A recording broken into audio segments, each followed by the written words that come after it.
Oh,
All right.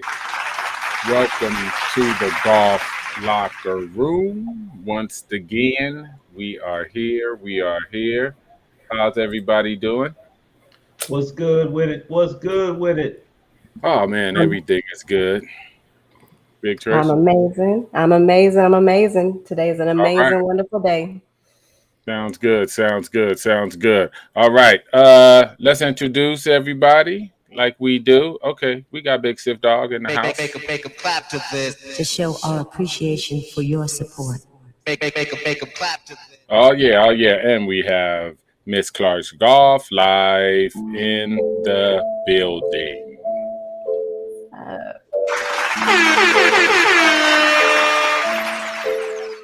And I am MannyUp.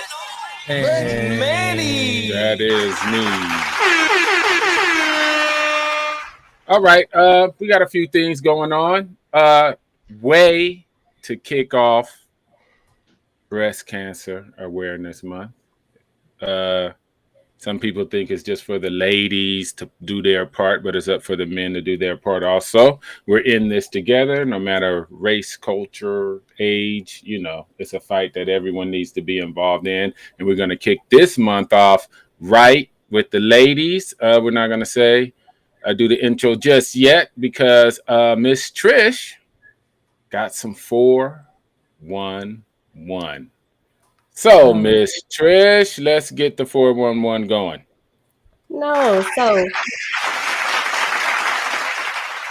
No, we want to make it. We want to shout out the APGA. Kim Bentley just had a birthday, so we want to say happy birthday, belated birthday to Kim Bentley with the APGA. They did some fundraising. They raised over $54,000, which is going to go back to the FAMU golf program to help them get them a simulator built for them, and as well as supporting 3 golfers on the APGA tour for 2022. So we want to definitely shout them out. Wow, that's huge. That's huge. Yeah. It's we talked about that. We talked about the bridge from college into mini tours, or the you know what I'm saying. I always want to say the web downtown tour. Yeah. We asked for the needs. Yeah, we asked for the needs, and we asked for, and we want to see a bridge, and they're doing both. That's just dope because those college kids that get on that APGA tour and actually get more tournament experience, and it's a road to the PGA. Just phenomenal. Big Siff, what's your comments? Oh, go ahead, Trish. I wasn't done. So, okay. I also wanted to share with you guys, if you didn't know. So today I became a grandmother. My grandson was born early this morning. And so I have a question. Okay. So I bought these today. Oh, Lord. Is it too early? Is it too early to introduce this? It's the grandma. She's doing too much already. Okay. I'm gonna have to ask you to stop. Too much. Right. I listened to the podcast. We talked about the youth. I am trying to train this one up out of the uterus. with, Trish, with 20-pound clubs. Trish, It's going to take Trish, 10 years Trish. to lift them. Stop it. Hey, okay, too early. I got you. Thank you. A little Put them in too. the closet for right now. Don't take them. Don't take those clubs to Virginia. Oh, they was coming next week. They was Oh, going up next week. Lord have You know, mercy. what can you do? She's a proud Grammy. What do they call you? Grammy, Big Mama? What's going to be your name? So because my mother's from the Philippines, we're Lolas. So I'm actually, and so I'm a Gigi too. So I'm like golf grandma, glam grandma. So I'm Lola Gigi. Lola Lola Gigi. Gigi. Lola Let's get Gigi. that up for Lola Gigi. All right. All right. Guess what? We got special guests today. And I'm gonna let who I'm gonna let. Let's have Miss Clark's, what is it? Lola Gigi Gamma put that intro in for us and bring on our special guest today. Very happy, very happy. All right, golf fam. So we want to welcome to the golf locker room our very own, truly loved Avis Brown Riley. So this queen is a Christian. So this queen is a Christian woman. She's a working mom. She's an author. She's an LPGA class golf professional, as well as a breast cancer survivor, among and many, many other titles that she wears and many other hats that she wears. But that's just a few, just the name. So we want to welcome her to the golf locker room so she can tell us a little bit more about herself and all that she's doing. Nice. Welcome. Thank you. First, I'd like to thank you for this wonderful opportunity. And I'm super excited about being on your podcast, your golf show. And I just want to just take this moment to officially introduce myself. I'm Avis Brown Riley from San Diego, California. And my record is quite remarkable, and the accomplishments speak for themselves. I really have a greater appreciation for what I've done now that I'm older than when I was actually going through the process. So I started playing golf at the age of 7. I was introduced to the game of golf by my father, the legendary Gordon Brown Sr. out of Charleston, South Carolina. He was one of the best amateur players in the late 50s. And so he introduced myself and my brothers to the game of golf in the early 70s here in San Diego. So between myself and my 3 brothers, we were probably ahead of our time, and we were quite remarkable with that club in our hand and hitting that little white golf ball. Very nice. Awesome. Love that you're out from San Diego. I personally did some research and just looked at your history, and it's just so remarkable. We're going to just start just at the junior level because we want to get your whole story. The junior level, your accomplishments, the winning was tremendous. How did you feel when you first started competing in junior tournaments when you were a little girl, and how did that go from your father's teaching to playing big time junior golf as a youngster? Absolutely. So I started playing golf at the age of 7. By the age of 8, I won my first golf tournament. And my brothers were much older than I. My dad had a full-time job, so I was able to be under my brother's wings, per se, and they took very good care of me. Because keep in mind, folks, we're talking the early 70s. We just came out of the civil rights movements in the early 60s. So my parents made sure that I was in very good care with my brothers, and I was in very good hands with them. And to this day, I don't think they really realize that they actually build a champion within myself, because they were able to help me with my fundamentals, which is the golf stance, the grip, and swinging the club. So they were there helping me through every stage of learning the game of golf. So I won the junior world when I was 10 years old. That is quite a remarkable accomplishment. I am the only African-American female in the world to hold that title. And not only do I hold 1 championship trophy, but I hold 4 junior world trophies. And Go I'm Wow. ahead. Go yeah, ahead with your it's bad. quite Yeah. remarkable, and I'm so honored. I'm so proud, and I'm so happy that Torrey Pines Golf Course have my picture on the wall of champions next to Tiger Woods. I saw that. Yeah. Nice. Now I And so saw that Yes, too. So I'm it yeah, just well, it was well deserved. You know, they didn't do a favor. You actually won the tournament, and it should be up there. That is just phenomenal. Way back then. I'm gonna let Sif get in a quick question, but yeah, I'll let Sif get in a quick question. Miss Miss Brown, I followed you. I think that we chatted earlier, probably maybe a year ago. I think it was inbox, due to is. some of the people that we knew, and so I follow you. And the one, and I know we'll get into it, but the one question that I have for you is, I see your book, Building a Champion. What actually inspired you to write that book? Well, I have to share this story with you because being a Christian woman, I like to tell the truth and I like to share honesty. And what had happened was I was an operations manager at FedEx Express, and I had worked really hard that year, uh, recruiting, doing the hiring, working the AM, the PM operation. And I wasn't too happy with my performance uh, evaluation. And so it brought tears to my eyes. And I drove home, and my husband said, when I opened the door, I was like, I was out of control. And he's, babe, what happened? What's wrong? I said, I worked so hard for a whole entire year, and I was just so saddened to see that I had a horrible review.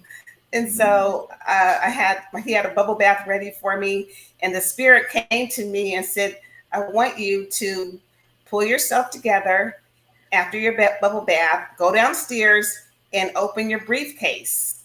So I did exactly that. Within that briefcase, I had all my pictures and articles that I had saved over the last 40, 50 years. Oh, wow. So I decided to put a photo on Facebook, not knowing that the photo was going to go viral around the world.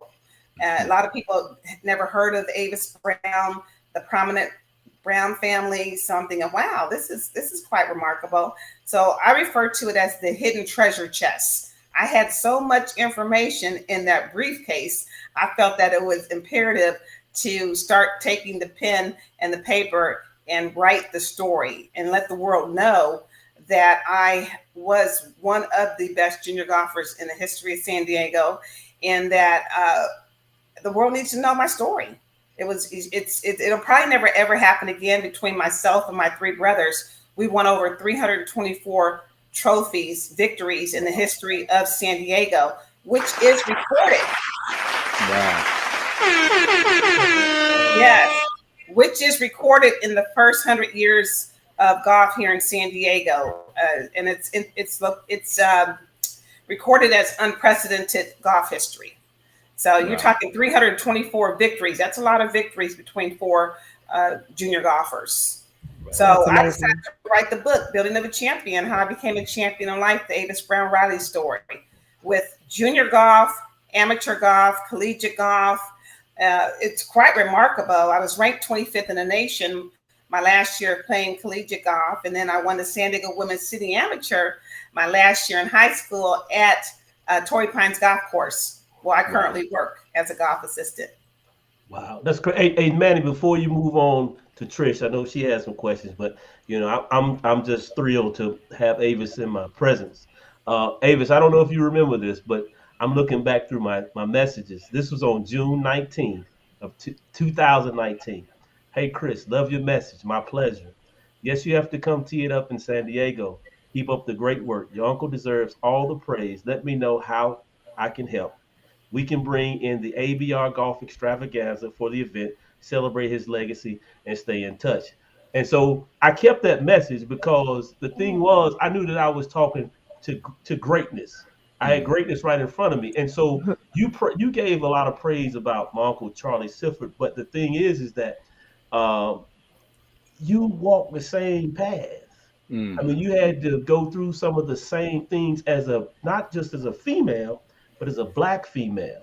And so for that, um, the inspiration for me was, beyond the call of duty. So I just had to read what you wrote in 2019 to let you know that I am an Avis Brown Riley fan. That's right. That's right. Let's give it Well, up for that. well, thank you. I'm so glad that you brought that up. And you're absolutely right.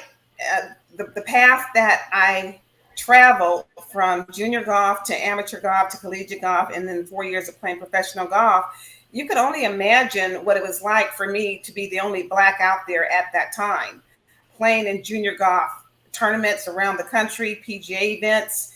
And I never was introduced to racism or discrimination here in San Diego per se until I actually decided to start traveling when I joined the Lpga Futures Golf Tour, which took place in Florida. And that's when I actually got a dose of racism and discrimination from traveling up and down the coastline in Florida and making my way through the Carolinas. And finally, my final destination was New York, going into Chicago. So I talk about my story about what it was like for me to travel and how I traveled through all these little cities and by myself. My sponsor had purchased a Honda Prelude for me, and I was sponsored by Cobra and FootJoy and Titleist, and I had a little Bible sitting next to me in my passenger seat, and all I had to say was, Lord, just please look out for me, because I had no idea what I was getting into. And thank God for Calvin Pete, because he kept an eye out for me while I was out there. Wow. I had given him my schedule. So at every course, he knew where I was at, and he would reach out to me and just to make sure that everything was okay. Wow. That's a blessing. Let me get that up, because that's a hidden gem and story about how our historic Black golfers looked out. You know what I mean? It was family, it was care, we have this young woman, a rising star, traveling alone, and somebody needs to know she gets in and out of her room very safely and back on that golf course. That's just a phenomenal story, and how we are looking out, and it was a village back then. Hopefully we can get that back again. Trish. All right. So Avis, I don't know if you remember when I first got into the game of golf. So it's only been 3 years and change. And I remember just reaching out to you, and again, same thing through Messenger, just back and forth communicating, and we exchanged numbers, and I'm still planning to make my way to California because we got to get some golf in. But you absolutely inspired me as well as many as well as many of the other women that I know that are doing their thing, or that was doing their thing along with you, Paula Pearson, just all of those ladies. So, just kudos and thank you for, being a trailblazer for us, right? My question or my thought or whichever is, so you went through your bout of cancer, and I know you also said you compared it to golf, or you put it in comparison with golf. You said it was the toughest, hardest 18 holes of your life. So how did that comparison come about with your battle and your win in cancer? Yes, absolutely. So as you well know, being a golfer, you have to have the mental toughness. You've got to have the belief, and you have to have sound fundamentals. And that's one thing that I always had with me as I went through my amazing journey, which was the mental toughness. In January 2010, I was diagnosed with invasive ductal carcinoma, and they should have diagnosed me at stage 1 in January 2010. And they called me back in 3 times, but then the final diagnosis was, you're okay. But in actuality, I wasn't okay. But around March, I started feeling very weak, and I wear a lot of hats. So at that time, I was teaching golf at Lincoln High School, where Marcus Allen and Terrell Davis graduated from. And then as an operations manager, being a wife, a mother, and just, making sure I was juggling everything at the time. And so I did notice that my body started becoming weaker. So in May, now keep in mind, January, I went in for my yearly mammogram. And then March, I detected a little sluggishness in my body, started feeling a little weaker. And then in May is when my husband and I, we discovered the 2 lumps underneath my armpit, my right armpit. So not at that time, not only did I have 1 cyst, but I had 2 the size of a quarter. And they were tucked way behind the breast wall. So that was May of 20. And the next day, that Friday, I called my doctor and I said, hey, I discovered two lumps in my breasts. And they got me in that Monday. And by that Wednesday, I've received a call from my doctor, Tricia, who I love. And that's going to be another story in one of the upcoming books, because she was very instrumental in helping me save my life. She made sure that I had all the best doctors. And that Wednesday, she called and she says, Avis, she says, I'm so sorry, but you have been diagnosed with stage 4 breast cancer. So stage 4 breast cancer, I don't know if you know, but stage 4 takes you out of here.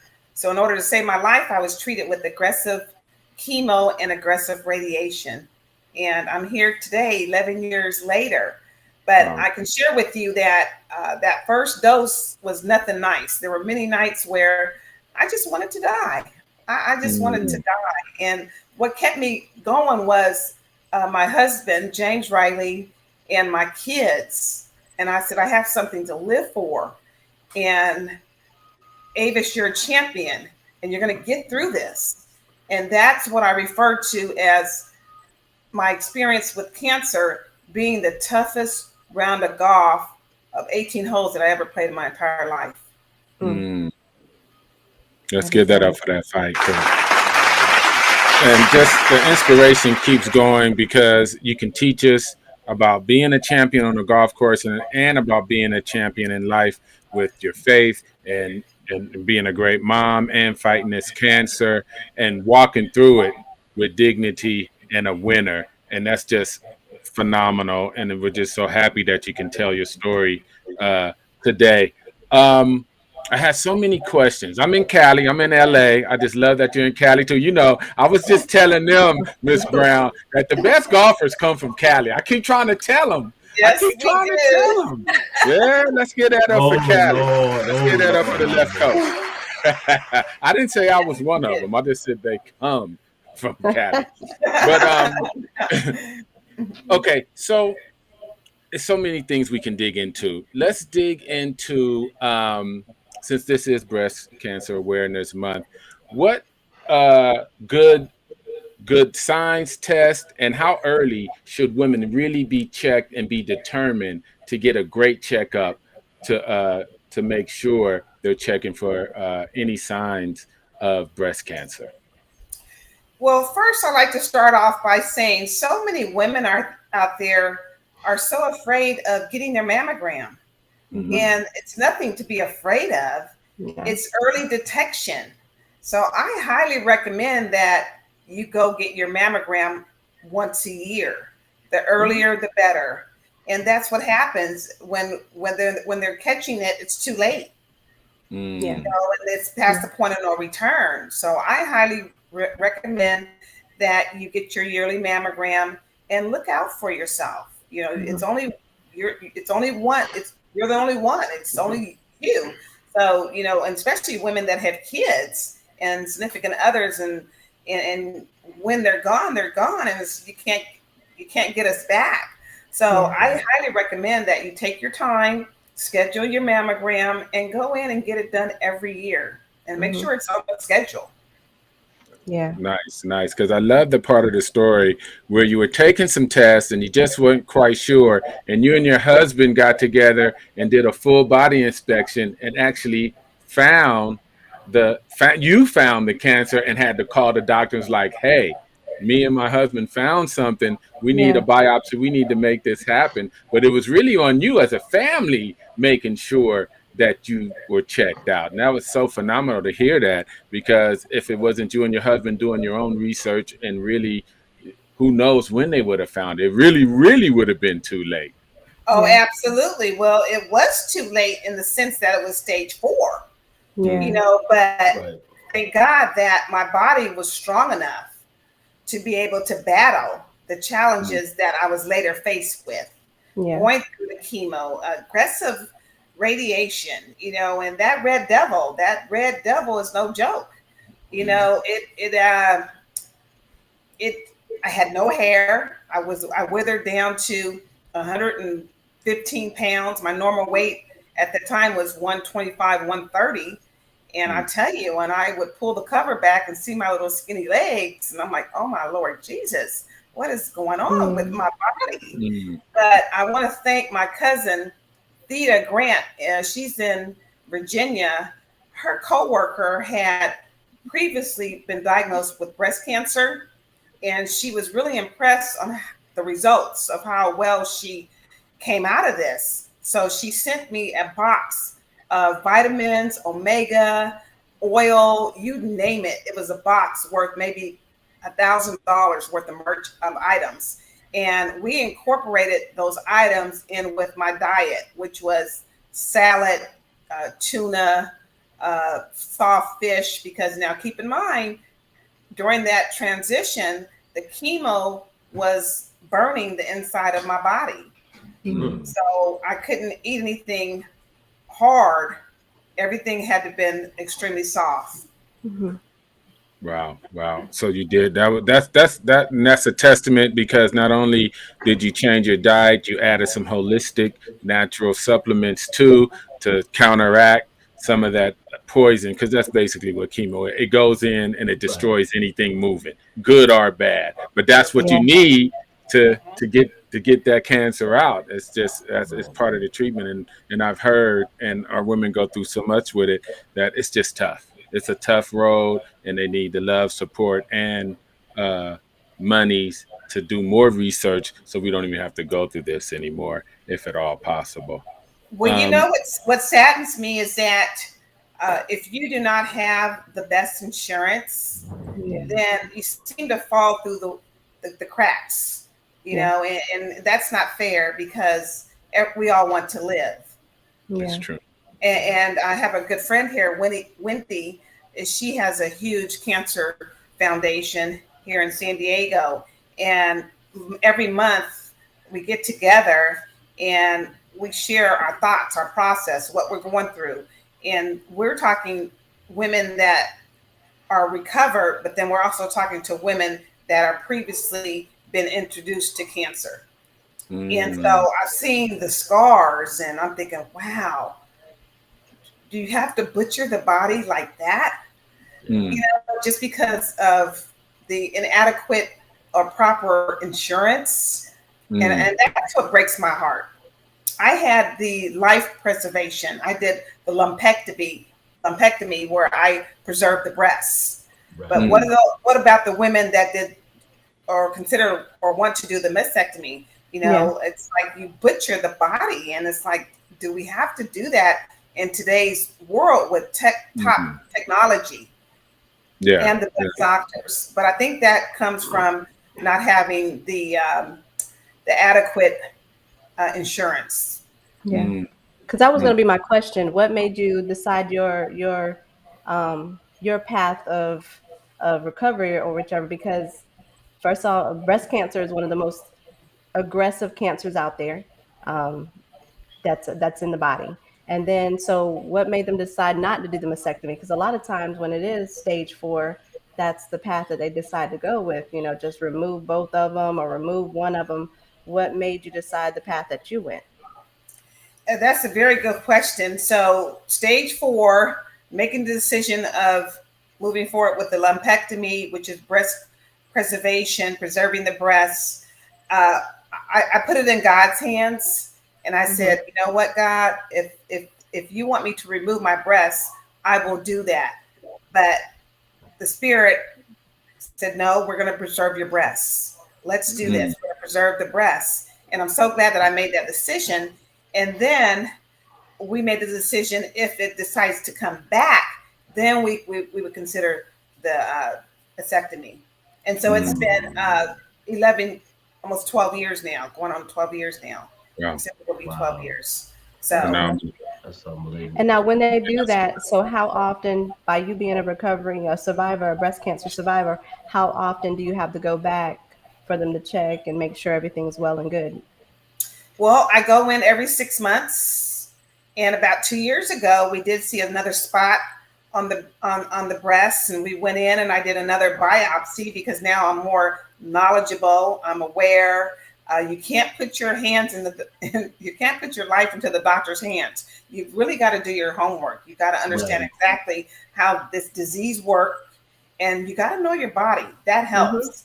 But when I heard that there's a spot on my breast 2 years ago, I said immediately, let's go ahead and do a biopsy.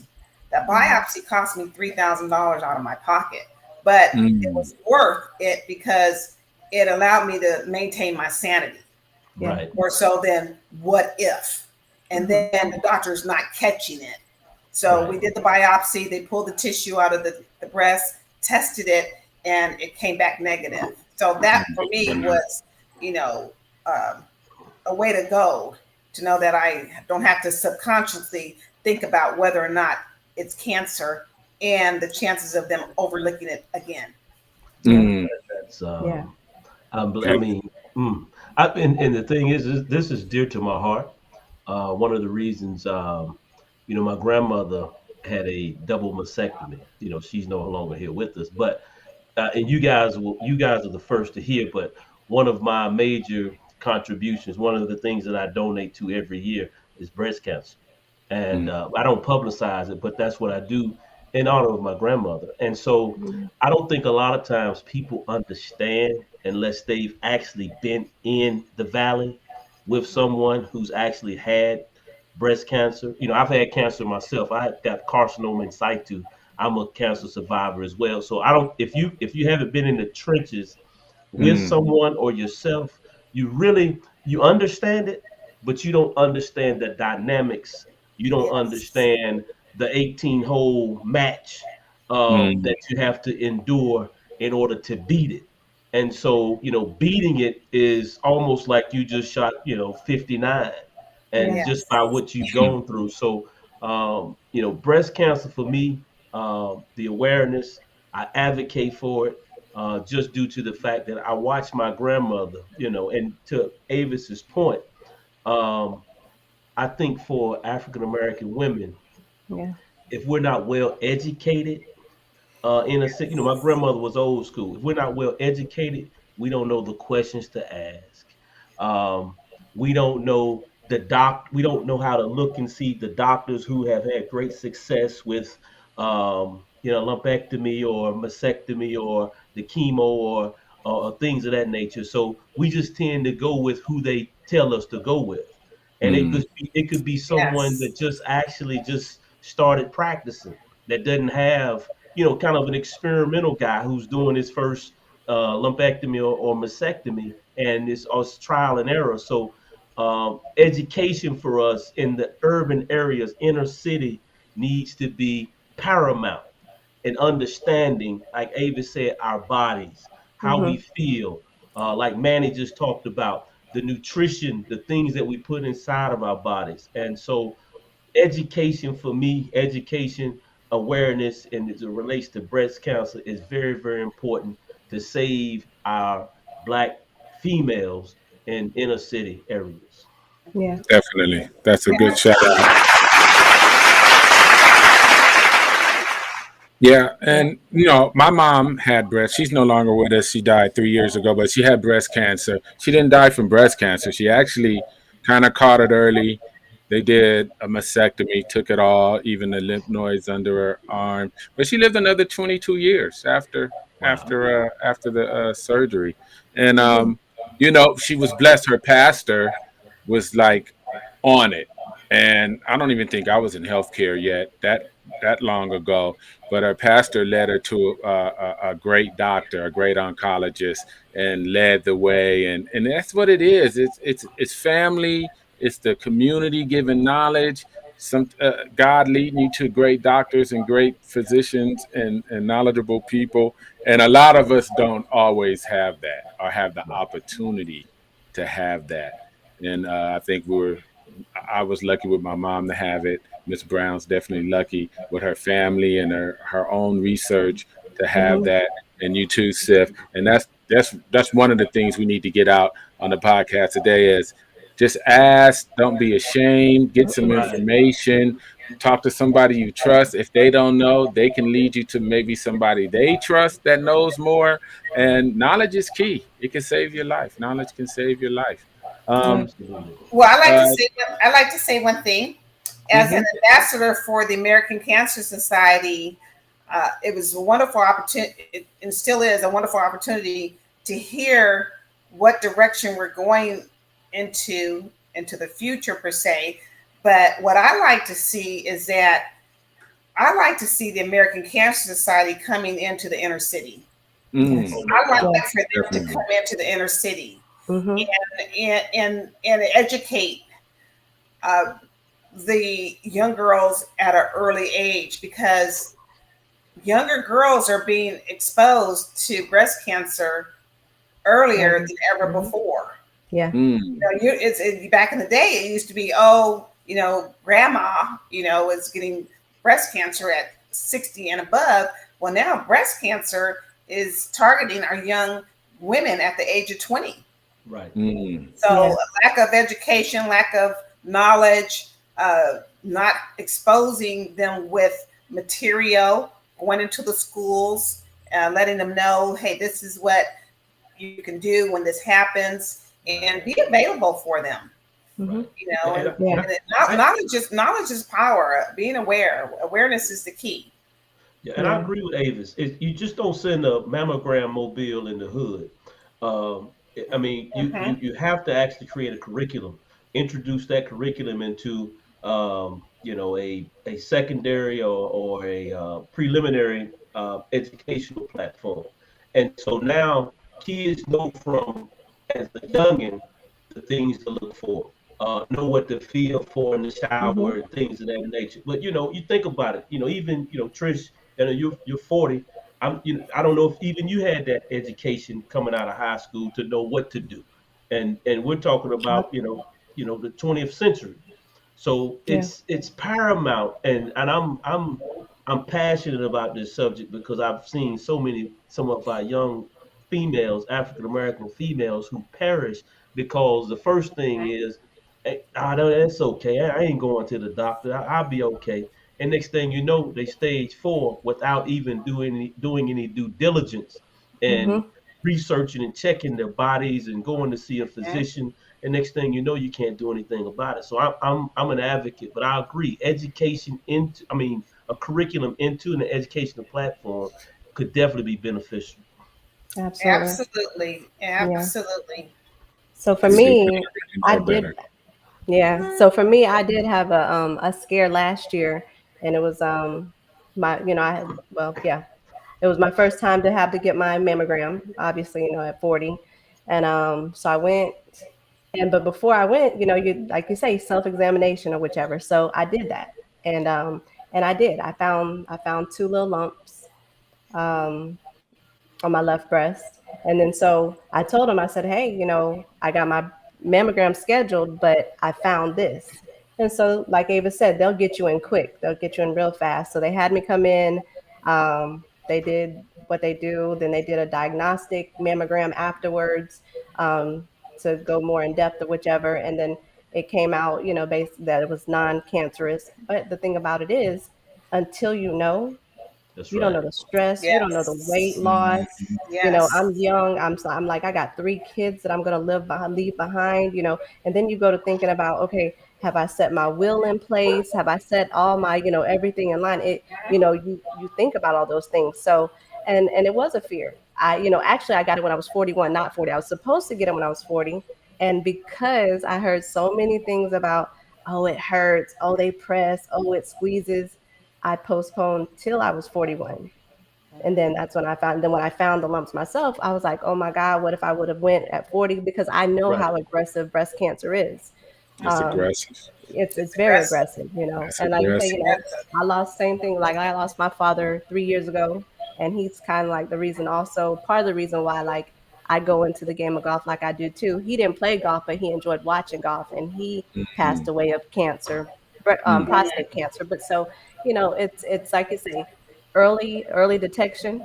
um, Listen to your body, pay attention to your body. When things, your body works in a certain manner, and when it's not working as it's supposed to, and you notice those things that are not working as they normally should, find out what it is. Don't be afraid to, so that was my story, that was my fear. And like I said, just the knowing that it wasn't cancerous. But then what I was able to do is I was able to go in and line up my will, and things in the case, God forbid, something does happen to me. So Get your That's business in order. In order. yeah, Get your, Yes. get your business in Absolutely. order. And that's what they say. I mean, even if you're young, even if you're in your early 30s, I'm a nurse, I'm a licensed nurse. I worked 15 years in hospitals and stuff. And some of our teaching, especially to the young ladies, when you're taking a shower, just give yourself a exam. They say under the warm water, you can give yourself a better exam and really feel and see if you can find lumps. And of course, always listen to what your doctor says. And they always put you on some kind of schedule if you have decent health care, which is unfortunately some of us do not, or some of our people in the village do not. But they will put you on a schedule to go get your mammogram, to go get, listen to them. Don't put it off. Just go, go, go, go. yeah, In the end, early prevention is really the best form to fight cancer. Once you have it, it's hit or miss. But you right. can do some early prevention and get to that stage 1 or get to that stage 2, God forbid. And usually that kind of cancer is 80, 90, almost 99% treatable. So early prevention, men and women, is always the key. It's scary, but like Miss Brown is a champion. Sometimes yeah, champions got to take that first step and go out there and Yes. get it done. Get it done. She's here with us today because she had that champion spirit and got it done. yeah, Well, I can share with you that when you have to sign your name to a documentation that states that there's no guarantee that we're going to save your life, Mm. can you only imagine what was going through my mind? And that's a scary feeling. But I knew that I was going to overcome it because I had the best doctors in La Jolla, California. I knew that God was going to spare me my life. And you got to believe it. But I'm going to say this, in addition to proper nutrition and exercise, I did all that. So I couldn't figure out, how did I end up with breast cancer? I ate nutritionally. I ran, I worked out at the gym, physically fit, but could it have been that I was just probably doing too much as a mother, as a wife? The hats are worn in different categories.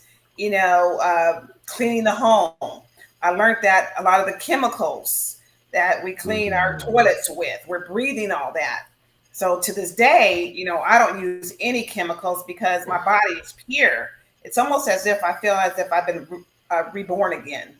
The chemo did a clean slate, and the radiation is what caused me to have neuropathy. So I live with neuropathy. Neuropathy, folks, is nerve damage. And so I'm okay with that today because it's been 11 years and I coped with it. I dealt with it. I never thought that I would see life in a clear form again until I was introduced to acupuncture. Acupuncture was wonderful. Acupuncture cleared my head because I had the fogginess and uncertainty. The brain wasn't clear.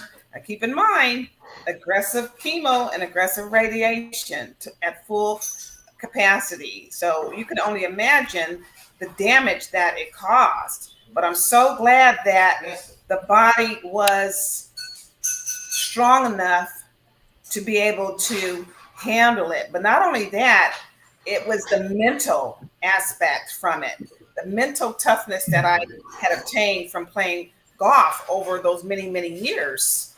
You know, if I didn't have that mental toughness, I could have seen myself easily giving up. Yeah. And so when you're mentally tough, you're mentally strong, you'll say to yourself, hey, you're going to fight to the end. You're not going to give up.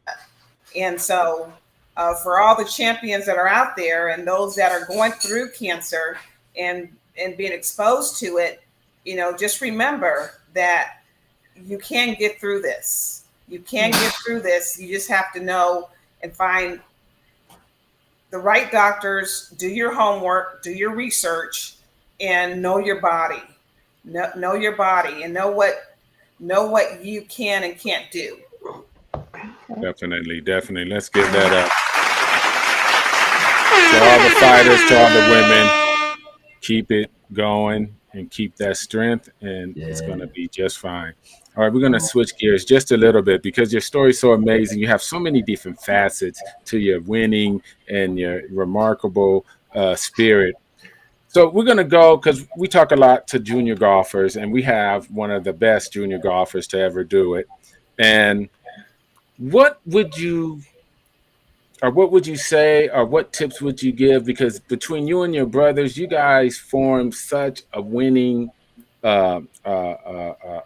record and a winning culture within your family. What would you give juniors some tips today on how to go about practice, how to go about tournaments, what they should be looking for? Of course, they still want to have fun, but you guys really, really went above and beyond with your tournament level of play. And I think we're missing a little bit of that in this year, in 2020. We're missing that, even though you was doing that in the 80s and the 70s. So what would you give your juniors? What tips and stuff would you give our juniors today? The tips that I like to share with the junior golfers in the world today is have fun, enjoy the game. Golf is nothing but a game. And everybody wants to be a winner, but you are a winner once you've registered. See, because society puts the focus on the top 5, right? Some people come home with a ribbon. Some people, the top 2 come home with a trophy. But I truly believe that if you're competing and you're out there and you're putting the score on the board, you are a winner. Yeah. It's just you have to work a little harder to improve your game. And how will you go about doing that? So for me, I hate to give away my little secrets, but I am. Practice. For me, you know, my father was, you know, legendary Gordon Brown, one of the best amateurs in the history of Charleston, South Carolina, and San Diego. So, you know, we ate, we slept, and we drank golf. You know, we practiced after school daily. We had a putting green in our backyard. We built a little 9-hole course in the canyon. You know, I mean, I don't know anybody that can hit a ball off of dirt and have it backspin, you know. Wow. So we were. Yeah, don't tell them too much.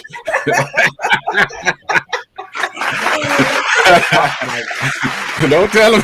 Okay, but I want to just make sure that you understand, the audience understands that it is a game, have fun. And when you practice with a purpose. You know, you don't have to have your red shag bag out there with 1 million golf balls. Take 5 or 10 golf balls out there. And with every shot, chipping, putting, chipping to the green, walk up to the hole, put it in. Come back to the second shot, chip it to the hole, put it in. Get yourself into a routine. And that same routine is the routine that you're going to take into competition. You know, I just played in the Lpga National Championship in Virginia 2 months ago. First time in 25 years. You saw that? Yeah. So people were probably wondering, well, how did she do that? That's quite remarkable. I'm really impressed. Let's get that out. But as I was practicing 6 months prior to competition, I revamped my mindset. And I said, hey, Avis, you're going to practice as if you're in competition. 2 days a week at Torrey Pines, my mindset is, hey, I'm on the first tee. And from San Diego, California, is Avis Brown Riley. I'm used to hearing that. You got to be ready for that. And that kept me very steady to where the nerve, and I've got neuropathy, folks. So how do you play golf with neuropathy? I've got to be able to control my nerves for 4 hours. So for me, I had to rebuild my mental capacity to say, hey, if you don't do it now while you're practicing, you can't do it in competition. It's just, it's not a good combination. So for the young junior golfers that are out there, find you a good coach, learn the fundamentals, and enjoy and have fun. Because again, the age from 7 to 12, I would say maybe 7 to 10, you're out there, you're playing, you're meeting new friends for life, and you're just learning this game of golf. But as you get older, I would say between the age of 12 to 17 is when you really want to kick it into gear. You become a little bit more serious about it. You're growing. The body's growing. The mind's growing. You're really wanting to play the game. The passion's there. The love is there. And that's when I talk about having the desire, the dedication, and the determination in the book. It's on the front cover of my book. So have that desire, right? Are you determined? You've got to have it. Are you dedicated to practicing every day? Right? Yeah. And we're not asking everyone to be the next Lpga or the PGA Pro. What we're asking for you is to learn the values of golf and what it teaches you. So what are the values? We're talking the honesty, having integrity, having the respect for your competitor and for yourself, but mainly love who you are. It teaches you to know who you are. And that's why so many people love this game. It teaches you who you are as a person. A lot of people don't even know who they are. They know that their parents named them Bill. Well, who's Bill? Right? What's Bill about? Yeah, exactly. What is Bill about? You tell me who you are and what are you about? And when you start digging deep in your soul, you can't even shape your lips to even tell people who you really are as a person, because you have never taken that time to really spend that quality time to figure out what it takes for me to develop my self-esteem, my self-confidence, and get to know who I am and the pros and the cons. You got to understand the brain. How does the brain work? Right? So when we talk about sports psychology, we can put that club in these kids' hands and let them go play and practice and play in competition. But folks, let's not forget about sports psychology. You got to understand how that brain works. Yeah. Under pressure, right? When you're out there, even putting the score on the board, how are you going to maintain that ride for 4 hours? Yeah. It can become very, very difficult. That's crucial. It's crucial, and so whoever is successful with maintaining that is the winner. Right. Yeah. Wow. Yeah. Right? I just got to let you got to understand it. You're going to win. So, dig into that cookie jar of yours and say, hey, you know what? This is what I want to do. Here's my pros. Here's my cons. I'm going to practice on this day. I'm going to give myself a break that day. But also to the parents that are listening, what I like to see is that I like to see the parents stop putting pressure on your kids. Let them enjoy the game. The last thing you want to do is distract them from interests. Yeah. Especially if they really like it. Yeah. Everybody loves a winner. Everybody likes to be associated with the winner. But it's okay if you finish 4th and 5th place. You too are a winner. You're in the game. That's winning. Like you said, you're winning when you're winning once you register, Right, so absolutely. I like that. And then it's one of those sports where you have learned all the values.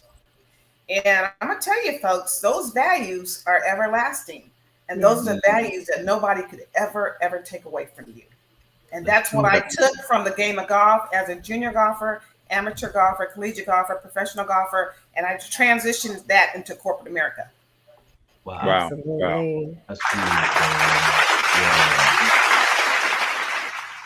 Dope. So, Trish, you have something? Because I can keep going. I do have a question because I know, Avis, I know just recently in 2020, you obtained your dream of getting your LPGA Class A certifications. How was that? How was that process? Well, I'm gonna take a sip of water on that note. Because that was huge. That was big. And I remember you telling me about it. I remember you telling me. Cheers. Yes. Cheers to that. You know, you have no idea when you have a dream and you're a child and you grow into your teens and you follow Renee Powell, and because she was the only one out there, folks, that I was watching. And you want to say, and I said to myself, one day I want to be like Renee. I enjoy watching Charlie Sifford, Jim Dent, Jim Thorpe, Calvin Pete, but it was a little different when it comes to watching women golf, right? But because my father kept the channel on the PGA, we didn't have a choice, right? To watch the best of the best of the best. And with that being said, and I just want to congratulate all of our pioneers, and they truly paved the way. Boy, I'll tell you, I'm switching gears here, but I want to just share this before I forget. My nephew had the opportunity to work at the Los Angeles Country Club. He's PGA Pro. And if Charlie Sifford could just turn over in his grave to know that there's a young black man, right?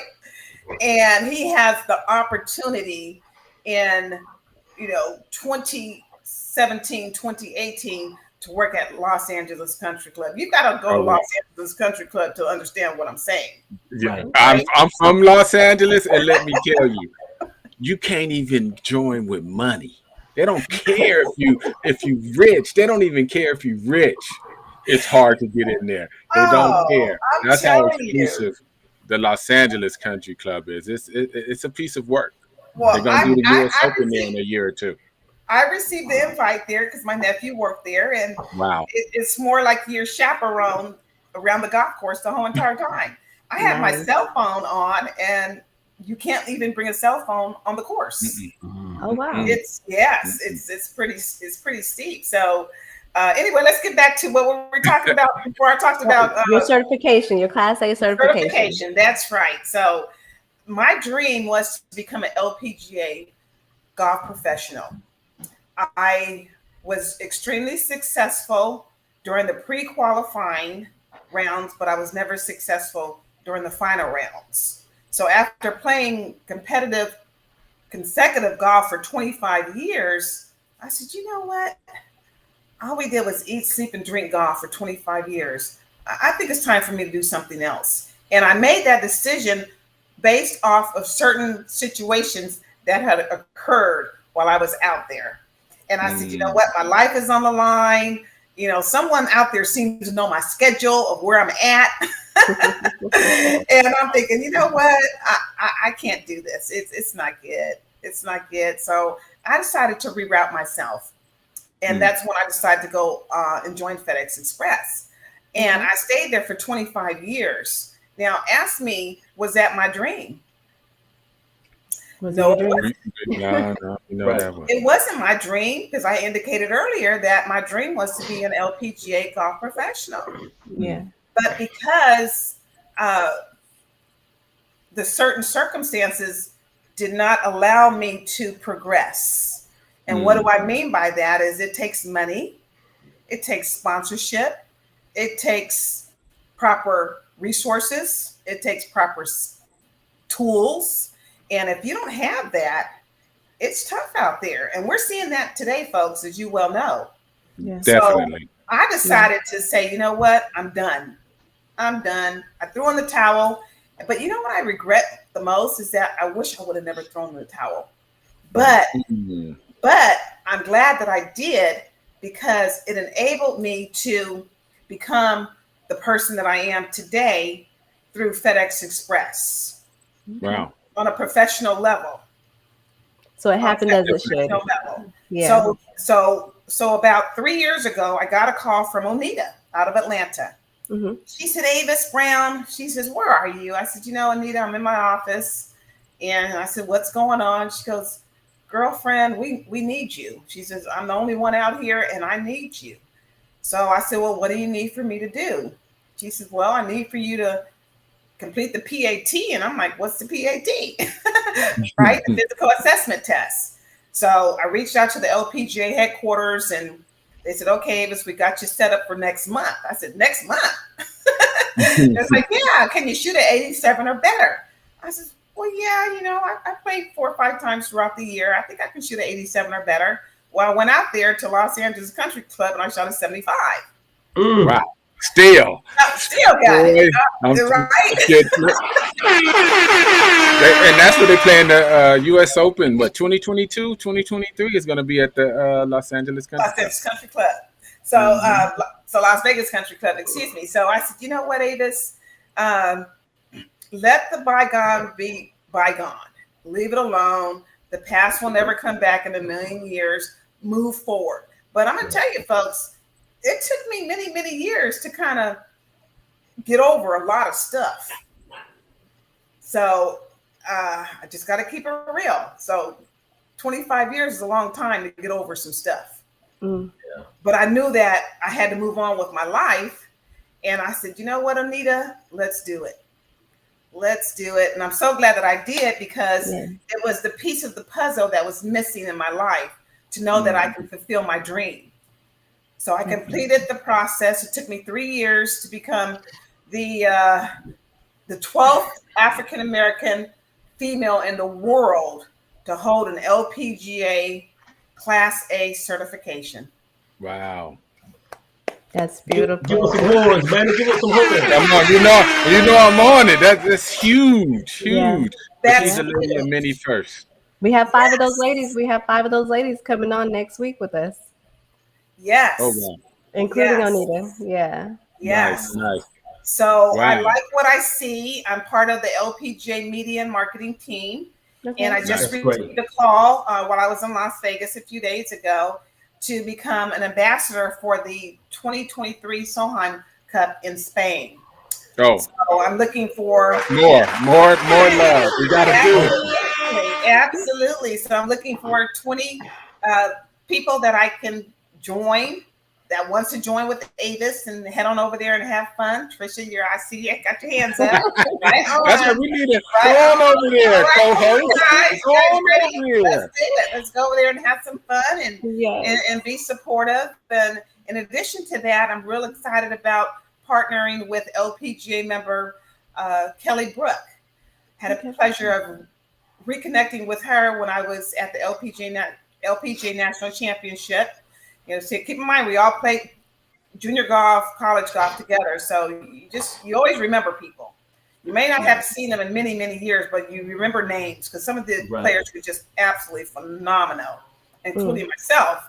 But I received a wonderful call from her about 2 weeks ago. And she says, Avis Brown, she says, you know what? She says, I'm so impressed. She said, I love the way you conducted yourself when you did your golf tip for the day for the LPGA on camera. And I said, well, I majored in communications. That's what I do. And so she said, love for you to join us with the Golf Channel Academy with Kelly Brook. So yesterday, I made the final commitment to be a part of that. And I'm really excited to say that I'm going to... Breaking news. Let's get it going on the pod. Breaking news. I'm so excited. We just happy to congratulate you. I'm so excited that she's given me this wonderful opportunity to host my own golf radio talk show. Nice. Very beautiful. Again. Congratulations. And please let us know so we can get the word out as quick and as loud as possible. Absolutely. I'm loving this because this will give, when we start talking about recognizing really great golfers, it seems to me, and it appears to me that we only concentrate on the same people. Well, you know how many people in the world are doing some phenomenal things with this game of golf? Absolutely. Let's recognize them.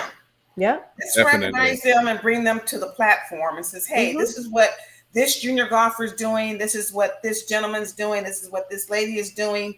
And give them kudos for what they're doing. Recognize Absolutely. them. So that's the role I'm looking forward to performing, and I'm sure it's going to go over extremely well. Yes. Beautiful. Again, giving flowers while we can still smell them. Smell them. Yes. Yes, Dope, indeed. man. That's dope. Yeah. Very dope. Yeah, so I'm just tickled pink to be an LPGA golf professional and member. Very Beautiful. nice. Beautiful. Very nice. And that leads into maybe one of the final questions. Where do you see golf now for us as a community? How are we doing? Is it better? Is it stagnated? Do you see a great future? What is just your overall view on the state of golf for minorities as you see it? Well, let me start with, I had a wonderful time at First Tee 2 weeks ago with the LPGA USGA Junior Girls Golf Clinic. And to see the young girls out there from every ethnicity and background from the inner city was quite remarkable. And for me to be an Intraco role model and autographing a book for every young girl sponsored by the LPGA, it was breathtaking. Wow. And with that being said, I see a great future and change is in the making. Yeah. Okay. Because now opportunity is here now than ever before. Mm. Yeah. And so the problem that I see now is let's get the proper tools in the kids' possession, because you've got to have the right clubs. You know, they're asking for clubs, they're asking for bags, you know, and so let's give it to them at a discounted rate. Mm. Yeah. You know, At least the kids. a package deal, Yeah. right? As opposed to cutting down clubs and using old hand-me-downs and I've got to use my dad's golf bag, right? Yeah. You know, Yeah. make it affordable. Make it affordable so that and I talk about this in my book, folks.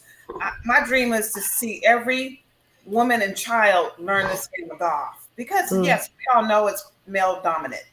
And I found out that during the pandemic that over 450,000 women have been introduced to this game of golf. That's huge. Yeah, That's huge. definitely. I know. I see them daily. You see that, and I love it, because when I was growing up, you know, I was always around the boys and the men. Right. And then I got exposed to Desert Mashie, who was huge, Western State Golf Association in Los Angeles and Arizona. And that's when I would see other people other kids that looked like me, you know. But I say that to say this: we've got some ways to go. Yeah. But I like what I see, but I don't like what I'm hearing. Right? I don't like what I'm hearing, because if you're going to do something, do it. Right. Okay. Let's not wait another 25 years. Right. Yeah. You know, diversity, inclusion, and all that good stuff. Right? Yeah. You know, Let's include it. If we're gonna include it, let's include it. let's not talk about it. Let's be about it. And For get sure. it Let's done. get that up. Yes. Definitely. Yes. Yeah, Thank man. you. Big difference. Thank Big difference. It is. It is. But you know, you're back on the front lines again with that champion spirit. So I know some rocks is about to move. We do our little small part here on the podcast and bring great people like you on, and our HBCU golf programs on, and try to bridge gaps. So, you know, I think, like you said, for sure, more opportunities has been opened up, more platforms is being opened up with true voices that's not going to sugarcoat and tell you the truth, where we're right and where we're wrong, because we're always a little bit of both if we want to grow. And like you said, I think the future's bright.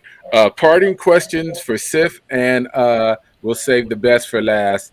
Trish, Sif, parting questions. Hey, why Trish got to be the best for last, man? I Ladies can't be first. the You And, best got for it and, next last. week. You Okay, got it anyway, next all week. right, ladies okay, first. And all be right. on your best behavior next week, I, too.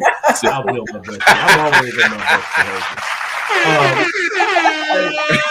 Avis, it's really been an honor to sit here and have a conversation and listen. Sometimes we don't listen. We do a lot of talking, Yes. but sometimes we don't sit and listen to some of our historians and some people who have paved the way before us. The last 15 minutes ago, I just purchased your book, and Right. so I Beautiful. purchased your book because I'm going to gift it to a friend who I'm teaching in the game of golf, and I'm sure there's some snippets in there where you can tell them about being hard headed. I hope. But anyway, I purchased the book and I'm going to gift it to a friend. Also, I'm very happy for you to be on the inside now. Yes. And when you said Mm. diversity and inclusion, Yes. a lot of times we say or they say words that um, I call them dog whistles. They Mhm. dog whistle some words so it sounds good, but being on the inside now, you can hold them accountable. Yes. Yeah, and that's huge. You can hold them accountable, and Yeah. that's a big thing. Also, I'm going to read you one more thing, and I'll get out of your hair. My buddy Natron Means was in San Diego. He played for the Chargers. He's been trying to get me to come out to Torrey Pines for a long time, but since 9/11, I won't get on a plane. But Okay. but anyway, but I'm gonna hold you to this. You you Mhm. you you said this in I think it was the same time, 2019 of June. You said this, and I'm gonna hold you to it because you're a woman Mhm. of your word. Yes, I You am. said we need to put together a big golf event, black white attire, celebrate all the legends from 1950. Mm. Mm. Mm-mm. That would be a beautiful thing, and I can see it in your eyes, and it's in my heart, and I'm sure that Manny and Trish, they're the co-hosts as well, and I'm sure they'll be a big part of it. But if we could You do know it. something that huge and Yeah. celebrate all the ones who have come before us, I mean, that would be. I don't know if it'd be on the East Coast, the West Coast, the South Coast, the North Coast, wherever it'll be, it will be absolutely awesome. I think Absolutely. so, too. That Yeah. event needs to take place. And the reason why it needs to take place is because it's going to give the young generation an opportunity to learn the history, Mm-hmm. Mm. not just golf, Exactly. but black golf. We have a lot of hidden pockets throughout the country. And I believe that if something of this magnitude will allow them to not only be introduced to our history and our legacy and the path that we paved for them, but allow them to have the opportunity to touch us, to talk to us while Right. we're still alive. I've done a lot of work over the last few years now that I'm officially in the Lpga with reaching out to a lot of young women, and Mm. I tell you, the conversations are breathtaking. I mean, Wow. absolutely breathtaking because see, I've been there. I've been there and I can relate to them and I know exactly how they feel, what they're going through. And it's good to have someone one to talk to. Yeah. Mm. Hmm. You got to have somebody that you're able to pick up the phone and say, you know what, I just had this situation. Mhm. What is your advice? How would you handle it? Now, did this ever happen to you? Right? Mm. And so I've had a taste of just about everything. I may not have all the answers, but I can tell you what, I can gear you towards the right people that can probably give you the answer that you're seeking and looking for. But yeah, I'm glad you're going to hold me accountable to that because we need to make that happen. We Let's need Yes, to do we it. need actually do a to. West That's Coast, coming. East Coast, and just do a 3-day event, black and white attire, and have history be known. Yeah. That'll be pretty. No, that would That'll be be absolutely phenomenal. Yeah, yeah. beautiful. That's gonna happen. I feel that in my heart also. All right, Trish. Yeah. Parting words Got from it. the queen. Got a few Let's things. So, like you said, we got to get more women and girls into the game of golf. And I know y'all know I'm a part of Diamonds on the Green. And so we actually have an event coming up here October 22nd to the 24th here in Orlando at Shingle Creek. And it's going to Nice. be geared towards breast cancer awareness. So it's Diamond Life Entertainment, and they're affiliated with Pink is Possible. And that's the breast cancer awareness charity that we're supporting. And then we have DC on the Greens along with Diamonds on the Green. And we're actually contributing some money to Kendall Jackson that's attending Howard University, so she's out there, she's like the ambassador, for youth golf. And so, like you said, more when our youth sees more of us out there, young and old, collegiate, high school, when they see more of us, just like they have basketball, just like they have football, and they start to see more of us in collegiate golf and APGA golf and things of that sort, then they see us and they can see themselves there. And that's what we need to get more of. So we do have that big golf weekend right there coming up. And again, it goes to breast cancer awareness, as well as some, monies goes to, Kendall Jackson, just to, help with, schooling and everything like that. So Nice. for more information, you can reach out to me. And then also, Avis, again, you've been, you amongst many of these other amazing women that we're going to bring on the show this month. They have been pivotal in my love of golf, So I've loved golf. I'm a newfound lover of golf, but I've been deep in diversity and inclusion, my past lifetime or whichever. So to be able to put diversity, inclusion, and my love of golf together, and then to have such wonderful mentors such as yourself and Paula and Ashanti, and just there's so many to name that's out there that we need to, like you said, highlight them, bring them on, share what they're doing. I just want to thank you so much for sharing your story with us. Oh, wonderful. Thank you so much. It has truly been an honor and a pleasure to be on your show. And my dream, well, I should say not the whole dream, but a portion the portion of my dream is to get back out there, plan a couple of the Legends events 2022.